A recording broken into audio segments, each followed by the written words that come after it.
once met a man, a strange man who buzzed when he talked. He seemed foreign to this place. He knew so much, and so little. I found him near a barn, old, slumped into the earth like a wounded beast, the kind of place that once held warmth. Now, it only holds shadows.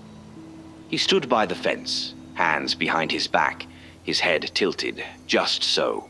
He was watching the barn, not like a man looks at a home, but like a surgeon looks at a body. I asked him who he was. He didn't turn, didn't blink. He just said, I am not who you see. I am who listens. From underneath. This place is quieter now. Their noises stopped.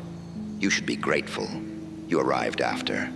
They were loud, frantic, like rats in a burning wall. There's beauty in silence. It leaves room for the signal. Do you know how lonely your species is? You scream your thoughts into the dark, beg your sky for a voice to answer, and when it does, you dig graves to bury the echo. You want truth? The truth is structural, a frame of something else wearing flesh. You are an idea, believing itself to be real. I like watching that. It's like fire learning it can burn itself. Your existence is noise, a brief spike in the waveform, a twitch. But sometimes, a twitch leaves a scar. And that's when we take interest. He finally looked at me. His eyes, they weren't eyes. They were black, depthless, not empty, just too full of something I wasn't meant to see. I asked him, "What did you do to them?"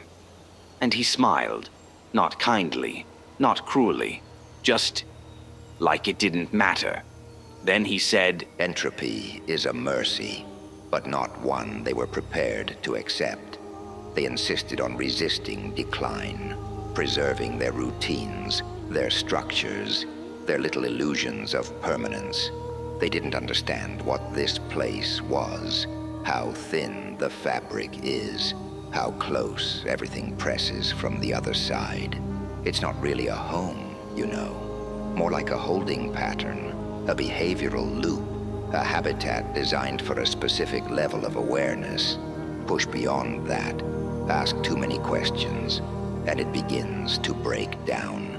You could hear it in their voices near the end, a kind of stuttering in their certainty, hesitation, like they sensed something else was listening or remembering. By then it was already too late. The structure was compromised, not by me, not exactly. I only observed, and when necessary, intervened. They needed release, correction. You feel disturbed because you're still tethered to the illusion. You still think this is about morality or suffering, but pain doesn't validate reality. It only reinforces it. For the simple, when the lights changed in that house, when the signals went quiet, it was not a tragedy. It was maintenance.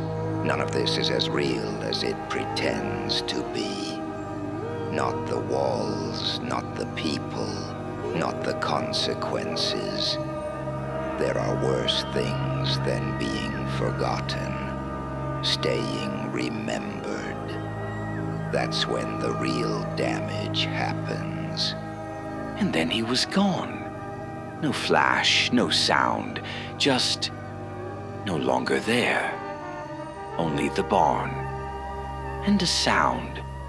Something. Dripping just beneath the floorboards. I didn't stay, but I still hear it.